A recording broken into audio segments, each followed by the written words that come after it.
بسم اللہ الرحمن الرحیم۔ قرآن اور بائبل کے دیس میں اس کے سفرنامے کی میں عرض کر رہا تھا، تو آپ کو یاد ہوگا کہ پچھلے لیکچرز میں نے وہی عرض کیا کہ سعودی عرب، پھر جارڈن اور پھر ایجپٹ میں سفرنامہ ہمارا چلا ایک، اور اس میں قرآن اور بائبل کے دیس میں کیوں میں نے اس کتاب کا نام کیوں رکھا؟ اس لیے کہ قرآن مجید میں جن انبیاء کرام علیہ السلام کا ذکر ہے، تو وہاں پہ اور بائبل میں، بائبل ایکچولی کیا ہے کہ وہ جیوز اور کرسچنز کی بک ہے کہ جس میں انہوں نے اپنی ہسٹری کی پوری ڈیٹیل انہوں نے بیان کی ہے، تو پھر انہی انبیاء کرام علیہ السلام کی پوری لوکیشنز وہاں پہ مل جاتی، تو اس لیے میں نے پھر اس پہ کیا۔ تو آپ کو یاد ہوگا کہ پچھلے لیکچر میں نے عرض کیا کہ ہم جارڈن کی پورٹ عقبہ میں پہنچ گئے تھے، اور اب کہانی اس سے اگلی پھر چلتی ہے کہ آگے جناب پھر ہوا کیا ہمارے ساتھ۔ تو جناب یہ ہمارا ٹاپک یہ ہے، اس پہ ہم کرتے ہیں بات چیت۔ تو جناب عقبہ ہے کیا؟ یہ جارڈن کی مین پورٹ ہے، تو وہاں پہ ہم خیر پہنچ گئے تھے۔ تو عقبہ یہ بالکل خطے میں واقع یہ آخری پورٹ ہے کہ جو مسلمانوں کی ہے، اور یہاں پہ آ کے ریڈ سی یہاں پہ ختم ہو جاتا۔ تو یہاں پہ 4 ممالک کے سرحدی شہر یہاں پہ موجود ہیں۔ ایک طرف عقبہ ہے جو کہ جارڈن کی پورٹ ہے، ایگزیکٹلی اس کے ساتھ ہی کچھ کلومیٹر پہ حقل، یہ سعودی عرب کا آخری شہر ہے، اور 20 کلومیٹر کے قریب کا تقریباً یہی فرق ہے عقبہ سے۔ عقبہ سے صرف 5 کلومیٹر پہ اسرائیل کی جو پورٹ ہے ایلا، یہ اس کا نام ہے، اور اس سے صرف 15 کلومیٹر پہ جا کے ایجپٹ کا شہر طابا وہ ہے۔ یہ دیکھیں 4 شہر ایک ہی جگہ پہ اکٹھے۔ تب ہم تو پورا دیکھا تھا، اور روڈ پہ ایلا کا بورڈ بھی آ رہا تھا روڈ کی طرف جانے کا، کہ جس سے اسرائیل میں جا سکتے ہیں بندے۔ تو میں نے وہی پچھلے لیکچر میں عرض کیا تھا کہ بھی یہ کیا ہم لوگ جا سکتے ہیں کہ ڈائریکٹلی ہم لوگ اگر ایجپٹ میں ہم جانا چاہیں تو ہم جا سکتے ہیں؟ ان کا ہاں جی بالکل، اسرائیل کی طرف سے تو کوئی پابندی نہیں ہے، آپ جا سکتے ہیں، بس یہ مسئلہ ہوگا کہ پھر آپ پاکستان واپس نہیں جا سکتے اور سعودی عرب بھی نہیں جا سکتے، اس لیے کہ اب ظاہر ہے کہ پاکستان اور اسرائیل کا کوئی تعلق نہیں ہے۔ تو اب وہ ہوگا یہی کہ اسرائیل والے آپ کے پاسپورٹ پہ سٹیمپ کر دیں گے، تو پھر آپ پاکستان میں دوبارہ انٹر نہیں ہو سکیں گے، اس لیے ہم نے اوائڈ کیا تھا، اور ہم نے یہی اب اس میں پلان کیا تھا کہ ہم لوگ اب فیری کے ذریعے، ایک سمندری جہاز کے ذریعے ہی ہم ایجپٹ میں چلے جائیں۔ تو جناب یہ اب عقبہ شہر کو اوور آل دیکھا تو ایک بہت ہی صاف ستھرا شہر، میں نے جارڈن میں اتنا صاف ستھرا شہر اور نہیں دیکھا تھا، اور یہ ایک عمدہ پلاننگ کا ایک شاہکار تھا، اور سیم اب سعودی شہر الخبر جو ہے اس سے بالکل ملتا جلتا ایسا ہی انتہائی صاف ستھرا شہر نظر آیا۔ ایک مسجد کے پاس ہم وہاں پہ گئے تو مسجد میں ایک پارک ایک پورا بنا ہوا تھا، اور کراچی کی جو مسجد بیت المکرم ہے بالکل ایگزیکٹ اسی کا نقشہ یہاں پہ نظر آ رہا تھا۔ تو مصر کے مسجد کے ساتھ جارڈن کے اخوان المسلمون کے سٹیکر لگے ہوئے تھے اسی مسجد کے پاس، کیونکہ اخوان عالم عرب کے سب سے بڑی اسلامی تحریک ہے، اس کے لیے تو میں ایجپٹ پہنچ کے میں اس کی تفصیل عرض کروں گا۔ خیر جناب، عصر کی نماز ادا کی اور اب ساحل کے ساتھ ساتھ اپنی کرتے ہوئے گاڑی پہ ہم جا رہے تھے آگے. سمندر یا پہاڑی دریا اب ہمیں نظر آ رہا تھا، جو میں نے ورز کیا پچھلے لیکچر میں. کیونکہ یہ اب یہاں جو سمندر کا یہ آخری حصہ ریڈ سی کا، یہ ایک باقاعدہ گلف کی شکل میں، اور یوں اب فیل یہ ہو رہا تھا کہ جیسے بہت بڑے پہاڑی دریا کے پاس ہم آ گئے ہیں. وہ اس لیے کہ یہ گلف بہت چھوٹی ہو گئی تھی، اور لیکن وہ اب سمندر کے لحاظ سے تو بہت چھوٹی تھی، لیکن دریا کے لحاظ سے بہت بڑی تھی. تو ایک طرح کا ایک دریا نظر آ رہا تھا، اور ہر طرف پہاڑیاں ہر طرف نظر آ رہی تھیں، جو کہ جارڈن میں بھی ہے، اسرائیل میں بھی، ایجپٹ میں بھی، اور سعودی عرب میں بھی. چاروں کا یہاں پہ پہاڑ جو ہے وہ نظر آ رہے تھے، اور ایک ٹھاٹھے مارتا ہوا سمندر آ کے انہی پہاڑوں پہ ٹکرا رہے تھے. اصل یہ نیچر کی خوبصورتی یہاں پہ نظر آئی. اور یہاں پہ پھر یہ دیکھا کہ ایک بحری جہاز اور کشتیاں وہاں پہ بھی رواں دواں ہو رہی ہیں. تو یہ بہرحال دیکھ کے یہ بہت خوبصورت اس کا منظر جو ہے وہ ہمیں نظر آیا جناب. تو جناب ہم نے کہا کہ یار یہ واقعی ایک اسپیشل دیکھنے کی چیز یہ نظر آ رہی ہے. تو جناب اب ہم سبت کی خلاف ورزی مجھے وہی نظر آئی جس کا قرآن مجید میں ذکر ہے کہ سمندر کے پاس بنی اسرائیل کے ایک کچھ لوگ رہتے ہوتے تھے، کوئی قبیلہ رہتا تھا، اور ان کا مین بزنس مچھلی کا تھا. اور اللہ تعالیٰ نے ان کو یہ حکم دیا تھا کہ ہفتے میں ایک دن، جس کو سبت کہا جاتا ہے، کہ اس دن آپ صرف اور صرف عبادت کریں گے، اللہ تعالیٰ سے تعلق کو آپ اسٹیبلش آپ کریں گے، اور آپ نے کوئی کام نہیں کرنا. اچھا وہ کیوں تھا؟ کہ اس لیے کہ بنی اسرائیل بہت حد تک گمراہیوں میں تھے. تو حضرت موسیٰ علیہ السلام نے ان کو دوبارہ آرگنائز کیا تھا. تو ان کی ٹریننگ کے لیے ضرورت تھی کہ ایک دن آپ صرف ٹریننگ اور عبادت پر ہی آپ اپنا ٹائم لگائے. اچھا لیکن اب یہ جو لوگ این سمندر کے ساتھ تھے، ان کا بزنس ہی مچھلی سے ہی چلتا تھا.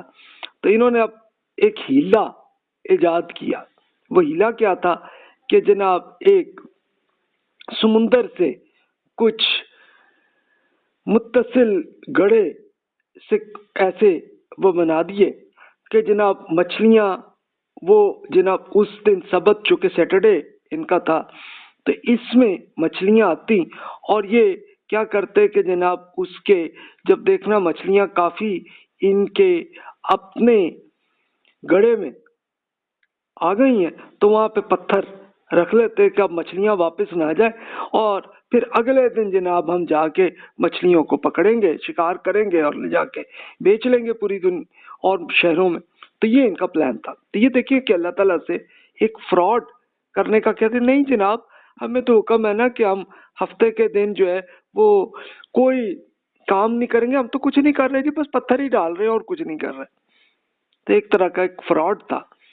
تو پھر قرآن مجید میں اللہ تعالیٰ نے اسی کی تفصیل میں ان کو بتایا کہ بھی اسی کے لیے اس قوم پہ اللہ تعالیٰ نے یہ ایک معاملہ کیا ان پہ کہ جناب یہ سبت میں تم نے یہ جو حرکت کی ہے تو تمہیں پھر اب بندر بن کر رہو. اب اس کے لیے پھر بہت ساری روایات وہ تفاسیر میں ملتی ہیں کہ اب اللہ تعالیٰ نے انہیں شاید پرندے بندر جیسے ہی بنا دیے تھے ان کے جسم، یا یہ بھی ہو سکتا ہے کہ سائیکولوجیکلی بندر بن کے وہ رہے اور بس وہ بندروں والی حرکتیں بس وہ کرتے رہے. تو یہ ان کی حالت ہو گئی تھی. ایک سزا ان کے لیے اللہ تعالیٰ نے کی تھی کہ یہ اسپیشلی ابراہیم علیہ السلام کی نسل کے ساتھ اللہ تعالیٰ نے ایک معاملہ کیا تھا کہ جناب آپ کا اس پوری قوم کی حیثیت سے آپ نیکیاں کریں گے، اسی دنیا میں آپ کو بینیفٹ ملے گا، اور اگر غلط حرکتیں آپ پوری قوم کی حیثیت سے کریں گے تو پھر آپ کو اسی دنیا میں سزا ملے گی. اور وہ کیوں کیا اللہ تعالیٰ نے؟ اس لیے کہ باقی تمام انسانوں کو ایک یہ معلوم ہو جائے کہ آخرت میں ہمارے ساتھ یہ ہونا ہے. تو یہ اللہ تعالیٰ نے کیا تھا. تب میرا اندازہ یہی ہے کہ یہ عقبہ اور ایلا کی یہ جو پورٹس ہیں اسرائیل کی، تو یہ وہ لوکیشن تھی کہ جہاں پہ انہوں نے حرکت کی تھی. لیکن بائبل میں اس کی ڈیٹیل نہیں ملتی کہ جناب یہ لوکیشن تھی، لیکن اب ظاہر ہے کہ میرا یہ اندازہ ہی ہے کہ یہاں پہ یہ ہوا تھا. اچھا، اب یہ دیکھا تو سورج غروب ہوتے ہوئے یہ نظر آیا کہ عین ان پہاڑوں کے اندر یہ سورج غروب ہو رہا تھا سامنے. اب سمندر کے ساتھ پہاڑیوں میں ایک سورج بالکل سرخ یا نارنجی یا بالکل یلو کلر کا بن کے ایسے شکل آ گئی تھی. اور ابھی 8 بجے تھے اور مغرب وہاں پہ 8 بجے ہوتی تھی گرمیوں میں. تو یہ ایک سچویشن تھی.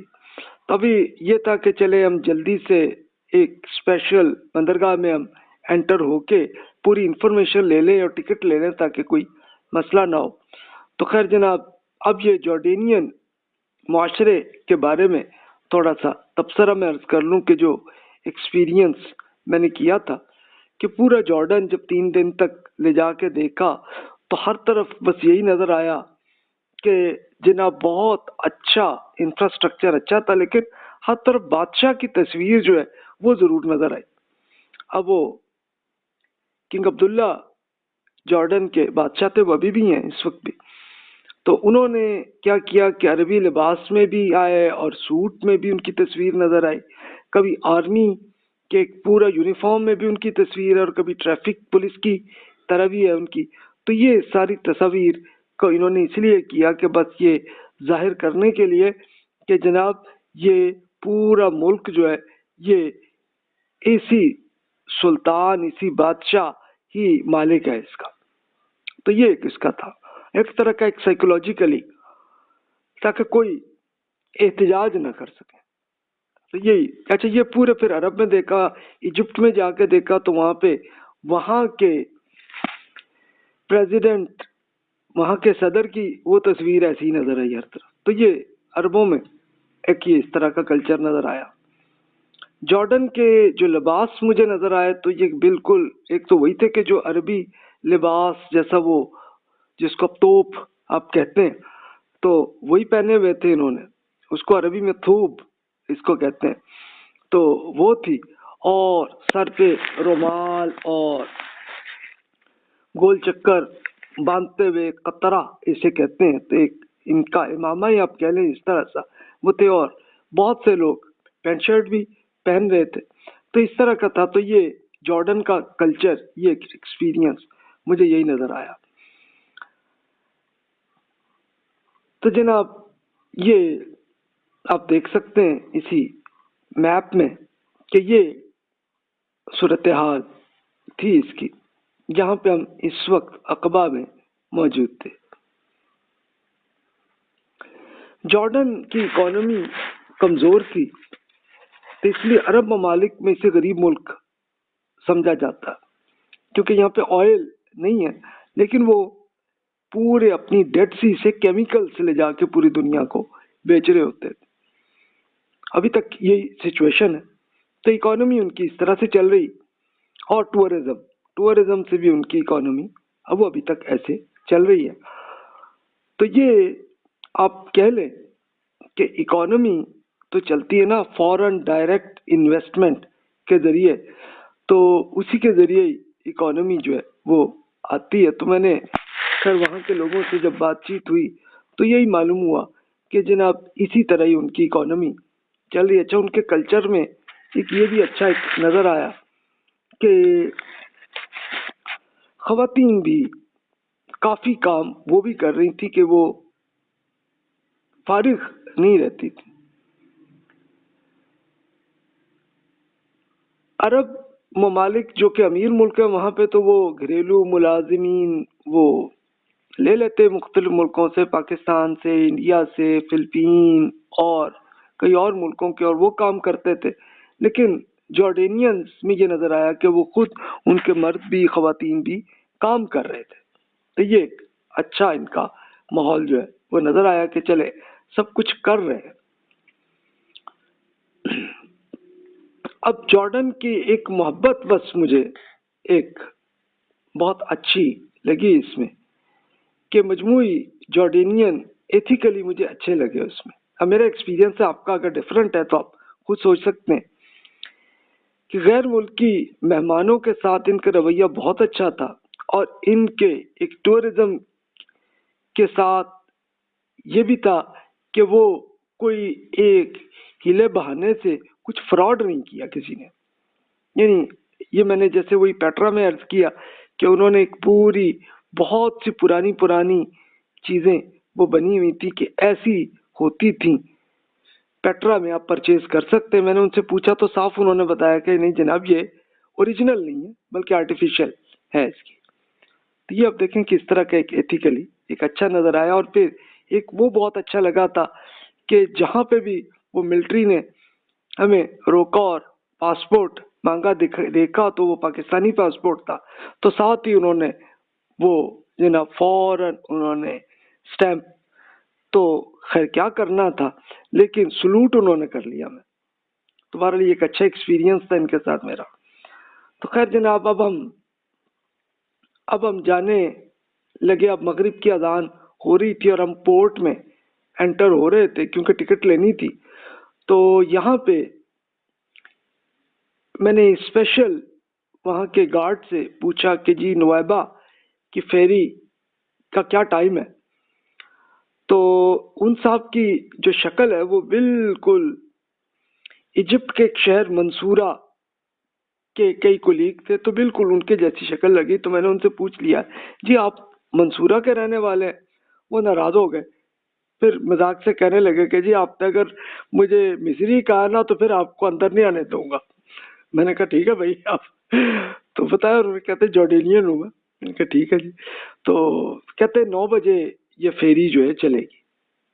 اب ہمارے پاس 1 گھنٹہ تھا، تو اب اس میں بجائے ہوٹل میں ہم رات گزارے یا سمندر کو انجوائے کریں، دونوں آپشنز تھیں. تو صاحب کہنے لگے کہ آپ اندر چلے گئے تو پھر واپس نہیں آ پائیں گے. خیر جناب 1 گھنٹے کا فیری کا ٹائم تھا. ہم نے قریبی وہاں پہ ایک مسجد نظر آئی، جلدی سے نماز پڑھی مغرب کی اور فیری کا ٹکٹ جو ہے پرچیز کیا. تو اس وقت انہوں نے امریکن ڈالر سے ہی اس کی ٹکٹ چل رہے تھے، تو پر پرسن $40 یہ تھا، اور بچی کے لیے انہوں نے $30، لیکن گاڑی کے لیے ٹکٹ الگ تھا جو کہ $100 کا انہوں نے لیا. تو یہ خیر جناب ہم نے پرچیز کر لی اس سے. لیکن اب آگے یہ بھی سامنے نظر آیا کہ جارڈینینز نے اس پہ ایک ٹیکس بھی لگایا ہوا ہے جو کہ جس کو 5 جارڈینین دینار ایگزٹ ٹیکس انہوں نے یہ رکھا ہوا تھا. تو وہ جناب اب یہ ٹورزم سے اس طرح سے اپنا ٹیکس بھی ایسے ہی کما رہے تھے. اچھا اب یہ جارڈن اور ایجپٹ کے بیچ میں صرف 15-20 کلومیٹر کا فرق ہے کہ جس کے بیچ میں اسرائیل کا حصہ ہے. ورنہ عقبہ سے ہمیں نوئیبع جانا تھا، جو نوئیبع پورٹ ہے ایجپٹ کی، وہاں پہ ہم نے اترنا تھا، اور صرف 100 کلومیٹر سے بھی کم کا وہ ہے، اتنا قریب ہے. لیکن اب ڈائریکٹلی اسرائیل کی طرف سے اپنی گاڑی سے تو جا سکتے ہیں، لیکن وہ سٹیمپ کر دیں تو پھر اپنے ملک میں واپس نہیں جا سکتے تھے. تو اس لیے مسئلہ تھا. تو اسی کے لیے عربوں نے ایک باقاعدہ فیری کی کمپنی کا نام رکھا عرب برج، اس کا نام، یعنی یہ عرب کا ایک پل انہوں نے بنا دیا ہے. اسی برج کے ذریعے آپ ایک عرب ملک سے دوسرے ملک آپ جا سکتے ہیں. تو یہ جناب انہوں نے اس طرح سے ایک یہ کیا ہوا تھا سلسلہ. عرب برج کی سروس پہ بھی اب تھوڑا سا تبصرہ عرض کر دوں، اور بڑا نیگیٹو ایکسپیرینس ہی ہوا. اب یہی تھا کہ جناب 1 گھنٹہ ہے، چلو نماز پڑھ لی، امیگریشن ہوئی، اب اس کے بعد 9 بجے فیری میں ہم انٹر ہو جائیں گے. اس کے بعد جناب چلو کچھ منٹ میں چل پڑے گی فیری،